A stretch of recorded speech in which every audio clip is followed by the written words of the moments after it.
विद्यार्थियों, आप देख रहे हैं क्लास 3 का मंथली असाइनमेंट मासिक मूल्यांकन का दिसंबर महीने का। तो चलिए स्टार्ट करते हैं। हिंदी विषय से सारे विषय देखेंगे, हिंदी के, इंग्लिश के, गणित के और पर्यावरण अध्ययन के। पहला क्वेश्चन है आपका हिंदी विषय से, जिसमें आपको ये एक गद्यांश दी गई है, इसको पढ़ना है। इसमें लिखा है, खाने के बाद मैंने देखा कि कुछ सहपाठियों ने अखबार के कागज, रैपर, पॉलीथीन इत्यादि जमीन पर ही छोड़ दिया था। इससे सुंदर पार्क खराब दिखने लगा। तो यहाँ पे पहला क्वेश्चन पूछा गया, इसमें गद्यांश के अनुसार पार्क में इधर उधर कचरा फेंकने से क्या होता है? तो पार्क खराब दिखने लगता है। ठीक है, यहाँ पे हमने यही देखा। उसके बाद में दूसरा क्वेश्चन है, सहपाठी किसे कहते हैं? तो सहपाठी जो होते हैं वो हमारे कक्षा में जो पढ़ते हैं वही होते हैं, तो कक्षा में साथ पढ़ने वाले। उसके बाद तीसरा जो क्वेश्चन है, विपरीत अर्थ वाले शब्द लिखने हैं आपको। जो शब्द है उन्हीं के सामने हमने विपरीत अर्थ लिखे हैं। तो इसमें पहला शब्द जो है सावधान, तो इसका विपरीत हो जाएगा लापरवाह यानी उल्टा। उसके बाद बांधना का खोलना हो जाएगा उल्टा, और ज़्यादा का कम हो जाएगा उल्टा, और डरपोक का निडर हो जाएगा उल्टा। तो विपरीत अर्थ वालों को हम उल्टे शब्द भी बोलते हैं अपनी भाषा में। उसके बाद आते हैं 4 नंबर पे, निम्नलिखित जानवरों की बोलियों का मिलान करना है। तो जानवर इधर लिखा है, बोलियां इधर लिखी हैं। तो बकरी जो है वो मिमियाती है। ठीक है, इस तरह से मैंने 1 नंबर वहाँ लिखा है मिमियाने के पास में। इसी तरह से शेर जो है वो दहाड़ता है, तो शेर ये रहा, दहाड़ेगा 2 नंबर। हाथी जो है वो झिंगाड़ता है, तो ये रहा झिंगाड़ने वाला 3 नंबर। और यहाँ पे गधा जो है रेंकता है, तो ये हो गया 4 नंबर। ठीक है, तो इस तरह से हमने मिला दिए। अब आगे बढ़ते हैं नेक्स्ट क्वेश्चन पे। नेक्स्ट जो क्वेश्चन है इसमें पूछा गया, आप अपने मित्र को एक पत्र लिखिए जिसमें उसे बताइए कि गर्मी की छुट्टियों में आप क्या क्या करते हैं। यानी कि आपको अपनी पत्र लिखना है अपने मित्र को। तो सबसे पहले जिस मित्र को हम लिखेंगे, तो पहले हम दिनांक वनांक और एड्रेस डाल देंगे, फिर ही लिखेंगे हम प्रिय ओम, अपना एड्रेस डाल के। कैसे हो, तुम्हारा पत्र प्राप्त हुआ, ये जानकर खुशी हुई कि तुम इस बार गर्मी की छुट्टी में अपने मामा के यहाँ भोपाल गए हो। मैं भी इस बार गर्मी की छुट्टी में नाना जी के यहाँ आया था। इस पत्र के द्वारा मैं ये बता रहा हूँ कि मैंने गर्मी की छुट्टी कैसे बिताई। अब यहाँ पर पढ़ते हैं और आगे लिख देते हैं, जो ही मेरा विद्यालय बंद हुआ मैं मम्मी पापा के साथ नाना जी के घर चला गया। नानी मुझे देखकर बहुत प्रसन्न हुई। नाना जी का घर फैजाबाद में है। फैजाबाद बहुत ही सुंदर जगह है, वहाँ बहुत सी चीज़ें देखने लायक हैं। अयोध्या पास में होने से मंदिरों में दर्शन किया। भगवान की भक्ति से पूरा शहर रमा हुआ है। मैं यहाँ सभी प्रमुख मंदिरों व रमणीय स्थानों का भ्रमण किया मैंने, है ना। उसके बाद में यहाँ की जलवायु बहुत अच्छी है। मैं रोज़ सुबह 1 घंटा नाना जी के साथ टहलने जाता था। रास्ते में वे मुझे नई नई बातें बताते थे। वहाँ की जलवायु से मेरे स्वास्थ्य में भी बहुत सुधार हुआ। शाम को लगभग 2 घंटे मामा जी मुझे गणित पढ़ाते थे। इस तरह मैंने गर्मी की छुट्टियों का हर तरह से सदुपयोग किया। छुट्टी समाप्त होने पर मैं फैज़ाबाद अपने घर आ गया। आशा करता हूँ कि तुमने भी गर्मी की छुट्टियों का सदुपयोग किया होगा। जल्द ही मुझे पत्र लिखकर अपना अनुभव बताओगे। चाचा जी और चाची जी को प्रणाम, और बहन हंसा को ढेर सारा स्नेह स्नेह और दुलार। तुम्हारा मित्र, और नाम आप चाहें अपना लिख सकते हैं। तो इस तरह से ये पत्र लिखना था आपको। आगे बढ़ते हैं नेक्स्ट क्वेश्चन की तरफ। आप इसमें चेंज भी कर सकते हैं, आप अपना एक्सपीरियंस लिख सकते हैं। आपने जो किया होगा, कभी नाना नानी के घर गए होंगे या फिर अपने दादा दादी के घर गए होंगे, तो वो एक्सपीरियंस लिख सकते हैं।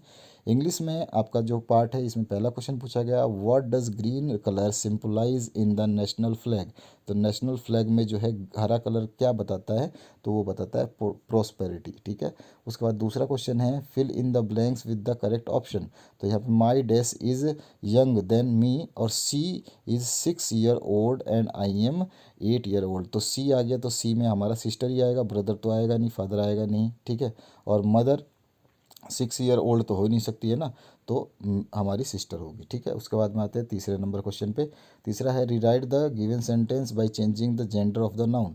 तो यहाँ पर जो ब्रदर है इसको चेंज कर देंगे सिस्टर में, क्योंकि जेंडर चेंज करना है, लिंग परिवर्तन करना है। तो माई सिस्टर आ जाएगा, फिर बाकी का बाकी पूरा वर्ड वैसे ही आ जाएगा, is going to my school to meet my head master.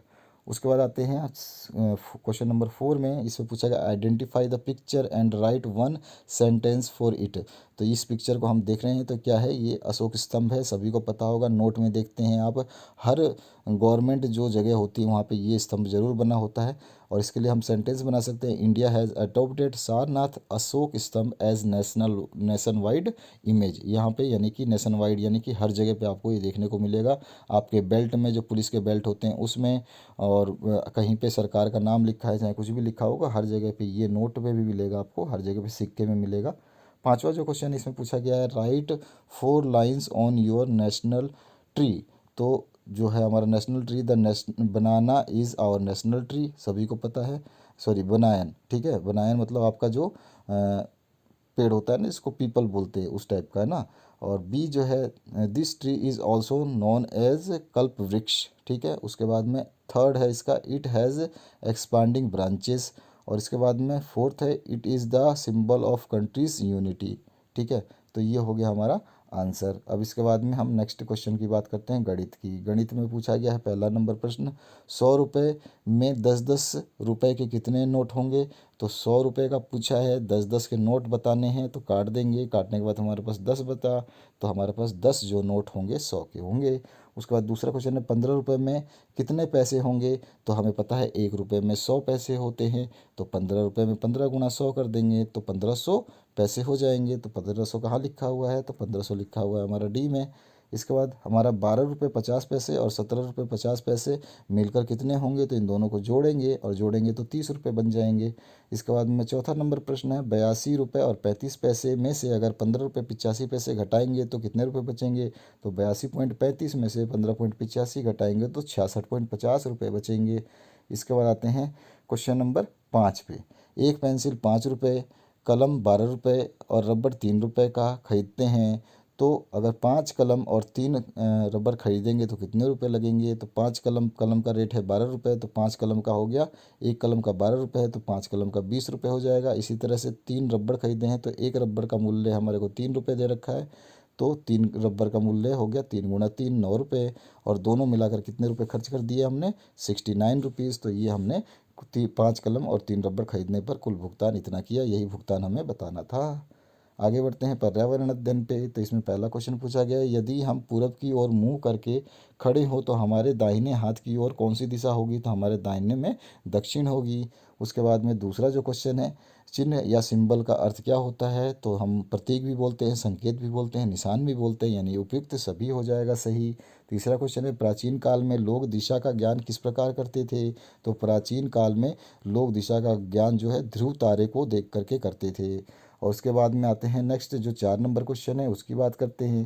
तो पौधों की वृद्धि को किस यंत्र द्वारा मापा जाता है, इस यंत्र की खोज किसने की थी। तो इस यंत्र का नाम है क्रेस्कोग्राफ, ठीक है। क्रेस्कोग्राफ इंग्लिश में इस तरह से लिखते हैं। इस यंत्र, यंत्र है ये यत यत लिखा है ना, यंत्र है ये, ठीक है। इस यंत्र की खोज जगदीश चंद्र बोस ने 1928 में की थी, ठीक है। तो यहाँ पे यंत्र लिख लेना, ये दो जगह यंत्र नहीं लिखा है, यत यत लिखा है, यंत्र यंत्र लिखा है, तो यंत्र कर लेना। यहाँ पे यंत्र लिखा है ना, ये वाला यंत्र कर लेना। और पांचवा क्वेश्चन है, अपने आसपास दिखने वाले किन्हीं 5 चिन्हों का नाम का चित्र बनाइए और चित्र के नीचे उनके नाम लिखना है। यानी कि 5 कोई भी आपके आसपास दिखने वाले किन्हीं 5 चिन्हों का नाम बताना है। तो आपके चिन्ह जैसे होते हैं, मैं बता देता हूँ आसपास दिखने वाले चिन्ह कौन कौन से हो सकते हैं। तो एक प्लस का निशान होता है जो डॉक्टर का होता है, आपको पता ही है, ठीक है ना। उसके अलावा और आप क्या बता सकते हैं चिन्ह जो हो सकते हैं। तो सड़क पे जो होता है ऐसे क्रॉस का निशान होता है, नो पार्किंग का, गाड़ी बनी होती है, कार बनी होगी और उस पर लिखा होगा, और यहाँ पे ऐसे पी लिखा होगा और उसको काट दिया होगा, ये पार्किंग नहीं है, ऐसा निशान होता है। एक डॉक्टर का निशान बता ही दिया मैंने आपको। उसके अलावा भी आप बता सकते हैं कि बोर्ड पे जो है इस तरह से साइन बना होता है, जिसमें आपका इस तरह से बना होता है, ठीक है। और इसमें स्कूल जा रहे बच्चे होते हैं, ठीक है ना, वो भी होता है। और बोर्ड पे फिर से आपको बना हुआ मिलेगा ऐसा एरो, एक तरफ इस तरफ और एक इस तरफ, ठीक है। तो एक दाएं मुड़ने का होता है, एक बाएं मुड़ने का होता है। इस तरह से वो निशान आप बनाएंगे, अपने आसपास देखेंगे, आपके जो आसपास में जो निशान आपको दिखते हैं उसको बना के उसका नाम लिख देंगे, तो आपका ये आंसर कंप्लीट हो जाएगा। इसमें अपनी तरफ से मैं कुछ नहीं लिख पाऊंगा, क्योंकि आपके पास में क्या है वो आपको आंसर देना है अपने हिसाब से, तो सभी के आंसर अलग अलग होने चाहिए।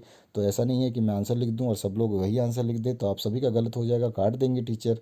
इसलिए आप अपने अपने आंसर अपने हिसाब से लिख लीजिए। कोई भी चित्र बनाइए जो मैंने बताया है, डॉक्टर का साइन बनाइए, रोड क्रॉसिंग का साइन बनाइए। ये सब देखेंगे तो आपको सीखने को मिलेगा कि ये रोड के ऊपर जो बोर्ड लगे होते हैं वो क्या होते हैं। उसमें सब कुछ आपको समझ में आ जाएगा।